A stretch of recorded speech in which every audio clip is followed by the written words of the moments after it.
नमस्कार दोस्तों, स्वागत करते हैं अपने YouTube चैनल एजुकेशन पाठशाला एलकेओ में।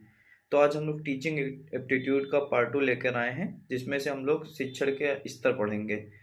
तो सबसे पहले हम लोग जान लेते हैं कि शिक्षण का स्तर क्या होता है। एक शिक्षक की योग्यता, अधिगम, अनुभव की प्रकृति, शिक्षण, अधिगम, वातावरण, परिस्थितियों आदि कारकों पर निर्भर करता है। अतः शिक्षा के स्तर को निर्धारित करने के लिए विद्वानों एवं शिक्षा वैज्ञानिकों द्वारा कुछ स्तर निर्धारित किए गए हैं। सबसे पहला स्तर आता है हम लोगों का स्मृति स्मृति स्तर या स्मरण शक्ति का शिक्षण व्यवस्था, मतलब हार्वर्ड शिक्षण मॉडल। ठीक। दूसरा हम लोगों का आ जाता है बोध स्तर या समझ स्तर की शिक्षण व्यवस्था, मतलब मॉरिसन शिक्षण मॉडल। तीसरा आ जाता है हम लोगों का चिंतन स्तर या विचारात्मक स्तर की शिक्षण व्यवस्था, मतलब हंट शिक्षण मॉडल। तो हम लोग सबसे पहले आ जाते हैं स्मृति स्तर क्या होता है? ठीक। यह शिक्षण का सबसे निचला स्तर होता है, मतलब बेस जो है, सबसे स्टार्टिंग का फर्स्ट स्टेप होता है ये स्मृति स्तर। यह कार्य केवल स्मृति पर निर्भर करता है, मतलब केवल सुनने पर निर्भर करता है। ठीक। इसमें शिक्षक और छात्र दोनों अपने निम्न मानसिक धरातल पर अपनी शिक्षण प्रक्रिया को पूर्ण करते हैं। मतलब सबसे बेस जो मानसिक है, जब जो हम लोग का मानसिक विकास होता है, जो हम लोग किसी चीज को बताते हैं, तो सबसे पहला स्टेप जो होता है वो हमारा ये स्मृति स्तर है। ठीक। अब ये स्मृति स्तर के उद्देश्य क्या हैं? स्मृति स्तर के उद्देश्य ये आपके हैं मानसिक पक्षों का प्रशिक्षण, मतलब ये आपका मानसिक पक्ष है जो मानसिक है, मतलब एक तरीके से मेंटल डेवलपमेंट टाइप में आपका मानसिक विकास के तौर पे। ठीक। तथ्यों का ज्ञान प्रदान करना, मतलब जो भी आपके तथ्य हैं, जो भी चीज है, उसके बारे में हमें ज्ञान का अर्जन करना। ठीक।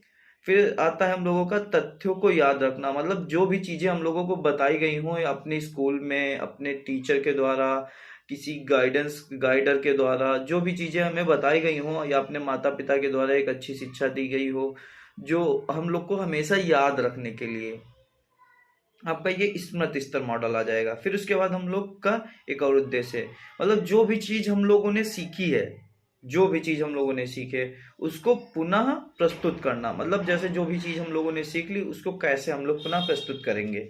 ठीक है, ये आ जाएगा। फिर हम लोगों का आ जाता है शिक्षण अधिगम। ठीक है। फिर हम लोगों का आ जाता है बोध या समझ स्तर, मतलब सेकंड मॉरिसन शिक्षण मॉडल। ठीक है। शिक्षण अधिगम का यह स्तर स्मृति स्तर से थोड़ा सा ऊपर होता है, मतलब जैसे जो हम लोगों ने स्मरण वाला स्तर पढ़ा था उससे थोड़ा सा ऊपर स्तर होता है। ठीक है। इस स्तर पर पाठ्य सामग्री को रटने के बजाय ज्ञान को अच्छी तरह समझने का प्रयास किया जाता है। जैसे हम लोग कोई कोई किसी किसी बच्चे को आपने देखा होगा कि वो लोग ज्यादातर रटने का कोशिश करते हैं, लेकिन इसमें जो बोध या समझ स्तर मॉडल है, इसमें हम लोग ज्यादातर रटने पे फोकस नहीं करते हैं, हम लोग समझने पे ज्यादा फोकस करते हैं कि बच्चा समझ ले, समझने के बाद वो अपने शब्दों में उसका व्याख्यान कर सके। ये सेकंड आ जाएगा। अब इसमें हम लोगों का क्या है उद्देश्य, इसके क्या है? मॉरिसन के प्रतिमान का उद्देश्य बोध स्तर शिक्षण कार्य पूर्ण करता है। इसमें शिक्षण की क्रियाओं द्वारा तथ्यों को रटने पर जोर नहीं दिया जाता है, लेकिन पाठ्य वस्तु को समझ पर बल दिया जाता है। ये जैसे कोई भी आपको जैसे आपके टीचर ने एक लेसन दे दिया कि बेटा आपको ये कल मैं आपसे सुनूंगा। ठीक। तो आप उसमें रटने के बजाय उसके जो की पॉइंट्स हैं उसको आप समझ लीजिए, उसके बारे में जान लीजिए, उसके बारे में फिर उसके बाद आप डिफाइन कर दीजिए उसके चीजों के बारे में। तो रटने पे इस पे फोकस नहीं किया जाता है, बोध या समझ स्तर पे, मॉरिसन के शिक्षण मॉडल पे रटने पे फोकस नहीं किया जाता है। फिर हम लोगों का आ जाता है थर्ड विचारात्मक या चिंतन स्तर, हंट शिक्षण मॉडल। ठीक है। चिंतन मानव के विकास का महत्वपूर्ण पद है। इस स्तर पर शिक्षक अपने छात्रों में चिंतन हो गया, तर्क हो गया, कल्पना शक्ति को बढ़ाता है। ठीक। जिसमें छात्र इन उपगमों के माध्यम से अपनी समस्याओं का समाधान कर सकें। मतलब ये जैसे चिंतन के द्वारा, तर्क के द्वारा, समझ कल्पना शक्ति के द्वारा ये हम लोग अपनी समस्याओं का समाधान कर सकें। ज्यादातर हम लोग जैसे कोई भी चीज कोई किसी ने बोला उस पर हम लोग तर्क करते हैं। ठीक। समझते हैं कि यह सही है या नहीं सही है, मतलब हम लोग पहले उसको विचार विमर्श करते हैं कि ये जैसे आपको किसी ने बोला कि आपके लिए ये चीज सही रहेगी, तो आप पहले उसमें सोचोगे कि हाँ मेरे लिए चीज सही रहेगी या मैं ये चीज कर पाऊंगा या नहीं कर पाऊंगा। अगर जो कर लोगे तब तो ये बात सही है, तब आपके लिए सही है। अगर जो आपसे किसी ने बोल दिया कि आप यूपीएससी की तैयारी कर लीजिए, आप यूपीएससी में टॉप कर जाएंगे, आपके अंदर उतनी वो होनी भी तो चाहिए कैपेसिटी कि हम हाँ यूपीएससी क्वालिफाई कर लेंगे। तो इसमें पहले हम लोग विचार करेंगे कि हाँ मेरे अंदर एबिलिटी है, मैं हार्ड वर्क कर लूंगा। तो उसके बाद हम लोग जाते हैं इस पे कि हाँ हम लोग प्रैक्टिस करना स्टार्ट कर देते हैं। या किसी से आपने बोल दिया कि हाँ आप तो बहुत अच्छे सिंगर हो, आप गाना क्यों नहीं गाते हो। ठीक, ये सारी चीजें उस पर हम विचार विमर्श करते हैं कि हाँ हम अच्छे सिंगर हैं, तो हमें आगे इन फ्यूचर कुछ करना चाहिए। ठीक, फिर इसके उद्देश्य क्या है। समस्या समाधान की क्षमताओं का छात्रों में विकास करना, छात्रों में आलोचनात्मक एवं सृजनात्मक चिंतन का विकास करना, छात्रों की मौलिक तथा स्वतंत्र चिंतन क्षमताओं का विकास करना होता है। ठीक है, तो अब हम लोग आ जाते हैं इसके क्वेश्चंस पे। सबसे पहला क्वेश्चन क्या है, शिक्षण के सतत क्षेत्र को प्रमुख रूप से 3 स्तरों में विभाजित किया गया है, निम्न में इनमें कौन सा एक शामिल नहीं है। मतलब शिक्षण के सतत क्षेत्र को प्रमुख 3 स्तरों में विभाजित किया गया है। स्मृत स्तर या स्मरण शक्ति स्तर की शिक्षण व्यवस्था, ये तो हम लोगों ने देख ही लिया है। ये तो पहला तो हम लोगों ने आपको हमने बताया ही था कि पहला ये है। फिर भाव स्तर की शिक्षण व्यवस्था, ये गलत है। बोध या समझ स्तर की शिक्षण व्यवस्था, ये सही है, ये भी तो स्तर है, ये सेकंड स्तर है। चिंतन स्तर की शिक्षण व्यवस्था, ये थर्ड स्तर है। ये हम ACD, ये हमारे शिक्षण के 3 स्तर हैं। जो बी ऑप्शन है ये वाला हमारा सही हो जाएगा कि ये हमारा स्तर नहीं है। तो हम लोग आ जाते हैं फिर नेक्स्ट क्वेश्चन पे। शिक्षण में से कौन शिक्षा जगत में शिक्षण के 3 स्तरों में शामिल है। ठीक, स्मृत स्तर, बोध स्तर, चिंतन स्तर। शिक्षा जगत के 3 स्तर अभी हमने आपको इसके पहले वाले जस्ट क्वेश्चन में आपको बताया, स्मृति स्तर, बोध स्तर, चिंतन स्तर, ये तीनों है। तो मतलब इसका डी ऑप्शन हो जाएगा आपका, 1 2 3 तीनों हो जाएंगे आपके। हार्वर्ड शिक्षण मॉडल आधारित है, मतलब हार्वर्ड शिक्षण मॉडल किस पे आधारित है। चिंतन स्तर की शिक्षण व्यवस्था, बोध या समझ स्तर की शिक्षण व्यवस्था, स्मृति या स्मरण शक्ति की शिक्षण व्यवस्था किस पे आधारित है, किस पे आधारित है पता है आपको। बोध या समझ स्तर की शिक्षण व्यवस्था, ये तो मॉरिसन के द्वारा दिया गया था। ठीक है, विचारात्मक और चिंतन से स्तर की शिक्षण व्यवस्था, ये हमारा हंट के द्वारा दिया गया था। स्मृति या स्मरण शक्ति स्तर का शिक्षा व्यवस्था, ये हमारी हार्वर्ड के द्वारा दी गई थी। मतलब सी ऑप्शन हो जाएगा आपका इसमें। किस स्तर की शिक्षण क्रिया में बालक विषय वस्तु के तथ्यों को कंठस्थ कर सकता है। मतलब कंठस्थ लर्न करने के लिए किस में दिया गया था। ये हम लोगों ने बोध या समझ स्तर, मतलब इसमें तो हम केवल समझने के लिए। ठीक, स्मृति या स्मरण शक्ति की शिक्षण प्रक्रिया में। ठीक है, ये हमारा हो गया। चिंतन स्तर की शिक्षण क्रिया में उपरोक्त में से कोई नहीं। चिंतन में तो हम लोग क्या करते हैं, ये मतलब हम लोग विचार विमर्श करते हैं। ठीक, चिंतन में हम लोग विचार विमर्श करते हैं, बोध में समझ। ठीक, स्मृति जो है इसमें हम लोग थोड़ा विषय वस्तु को कंठस्थ करने के लिए करते हैं। 14th का बी ऑप्शन हो जाएगा आपका। निम्न में से कौन सा कथन सत्य नहीं है। अब हम लोग को इसमें फाइंड करना है कौन सा कथन सत्य नहीं है। स्मृत स्तर के शिक्षण का मूल्यांकन मौखिक व लिखित परीक्षाओं द्वारा किया जाता है।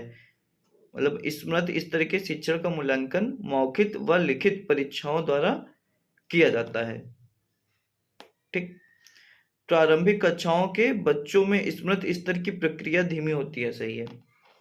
स्मृत स्तर शिक्षण के बच्चों में अंतः क्रिया अधिक होती है, नहीं, ये तो गलत है। यही आपका ऑप्शन हो जाएगा जो सत्य नहीं है, सी ऑप्शन। फिर हम लोग आते हैं नेक्स्ट क्वेश्चन पे। किस स्तर की शिक्षण व्यवस्था रटने की प्रवृत्ति पर बल देती है। पहले आप लोग इसके बारे में विचार विमर्श कीजिए, फिर उसके बाद मैं क्वेश्चन आपको बताता हूं। किस स्तर की शिक्षण व्यवस्था रटने की प्रवृत्ति पर बल देती है। कौन सी शिक्षण व्यवस्था है जो रटने पर बल देती है। बोध और समझ पे तो हम लोग देखते थे कि उसमें हम लोग समझ के माध्यम से, विचारात्मक में विचार और चिंतन में, विचारात्मक और चिंतन में हम लोग केवल विचार विमर्श करते थे। तो स्मृति पर हम लोग देख देते थे, स्मृति में रटने की प्रवृत्ति। फिर हम लोग कहा जाता है नेक्स्ट क्वेश्चन 17 नंबर क्वेश्चन क्या है, स्मृति स्तर पर भूलने की प्रक्रिया काफी सक्रिय होती है, इसका प्रमुख कारण है। जो स्मृति स्तर है उस पर भूलने की प्रक्रिया काफी सक्रिय होती है, मतलब फर्स्ट वाला जो आपका था हर्बर्ट शिक्षण मॉडल, उसमें इस स्तर पर तथ्यों पर ध्यान नहीं दिया जाता है। नहीं,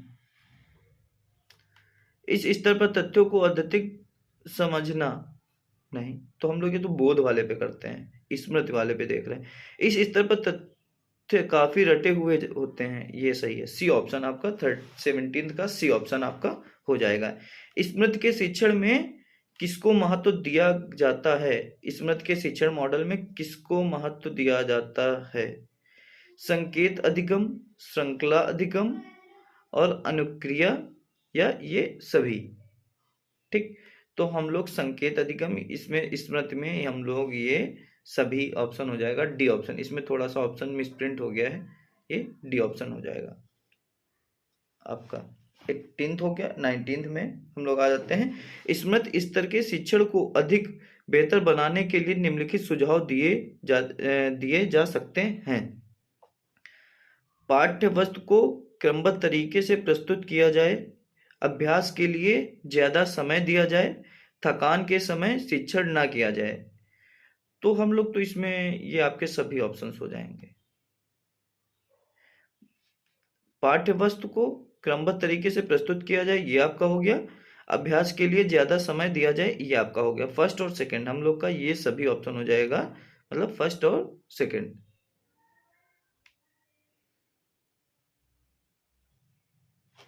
ठीक है, फिर हम लोग आ जाते हैं 19 नंबर पे, 20 सॉरी। स्मृति शिक्षण अधिगम की सबसे बड़ी खामी क्या है, स्मृति स्तर की सबसे बड़ी खामी क्या है। जो हमारा फर्स्ट वाला था हर्बर्ट शिक्षण मॉडल में, उसमें सबसे बड़ी खामी क्या है, रटने की व्यवस्था, अनुशासनहीनता, मानसिक बाधा, ये तीनों आ जाएंगी आपकी। स्मृति स्तर के शिक्षण का उद्देश्य नहीं है, अब इसमें कौन सा उद्देश्य आपका नहीं है। मानसिक पक्षों का प्रशिक्षण, ये तो मैंने आपको बताया ही था। तथ्यों का ज्ञान प्राप्त करना, ये भी मैंने आपको बताया था। सीखे हुए तथ्यों को याद रखना, ये भी हमने आपको बताया था। प्रेजेंटेशन, ये इसका उद्देश्य नहीं है, डी ऑप्शन हो जाएगा। हर्बर्ट द्वारा दिए गए पंचपदी प्रणाली के निम्नलिखित सोपानों का पुनर्व्यवस्थित कीजिए। ठीक, सबसे पहले क्या आ जाएगा आपका, प्रस्तावना व तैयारी तथा उद्देश्य कथन, प्रस्तुतिकरण, तुलना व संबंध, निष्कर्ष एवं सामान्यीकरण, प्रयोग तथा अभ्यास। इसमें से आपका कौन सा आ जाएगा। ठीक, सबसे पहला तो आप जाएगा आपके उद्देश्य। ठीक, फिर आपका आ जाएगा प्रस्तुतिकरण, फिर आपका आ जाएगा क्या, प्रस्तुतिकरण के बाद आपका आ जाएगा तुलना व संबंध, फिर आपका निष्कर्ष, फिर आपका प्रयोग तथा अभ्यास, मतलब बी ऑप्शन आपका हो जाएगा 22 का। 23 में हम लोग आ जाते हैं अब, किस स्तर की शिक्षण प्रणाली में आंतरिक प्रेरणा को बढ़ावा मिलता है। इसमें हम लोग का ऑप्शन कौन सा हो जाएगा। सबसे पहले हम लोग स्मृति स्तर, चिन्ह स्तर, बोध स्तर, इनमें से कोई नहीं। हम लोग किस स्तर की शिक्षण प्रणाली में आंतरिक प्रेरणा को बढ़ावा, आंतरिक प्रेरणा मतलब अंदर से आपका, ठीक है, मतलब जिसमें हम लोग थोड़ा सोचते हैं, समझते हैं, ये सारी चीजें आ जाती हैं, तो हम लोग का आ जाएगा बोध स्तर। पूर्ण विचारवान स्वतंत्र निम्नलिखित में से किस प्रकार के शिक्षण की प्रकृति है। ये पूर्ण विचारवान मतलब जिसमें हम लोग विचार विमर्श करते हैं, तो विचारात्मक और चिंतन वाला हमने आपको बताया था, तो वही इसमें ऑप्शन आएगा, चिंतन स्तर। ठीक, सी ऑप्शन।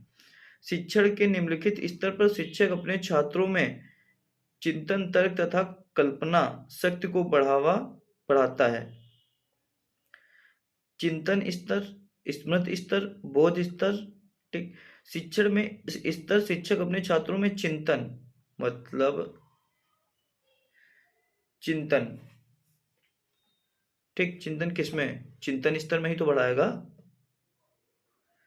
ठीक है, तो हमारा ये आपका फर्स्ट ऑप्शन आ जाएगा, केवल फर्स्ट, चिंतन स्तर में।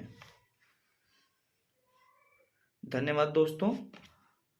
इसकी आपको जो पीडीएफ चाहिए होगी, पीडीएफ आपको हमारे टेलीग्राम चैनल एजुकेशन पाठशाला में मिल जाएगी। आप लोग एजुकेशन पाठशाला चैनल को ज्वाइन कर सकते हैं, उसमें आपको पीडीएफ और न्यू अपडेट्स मिलती रहेंगी।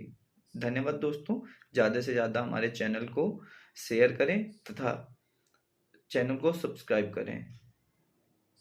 धन्यवाद दोस्तों।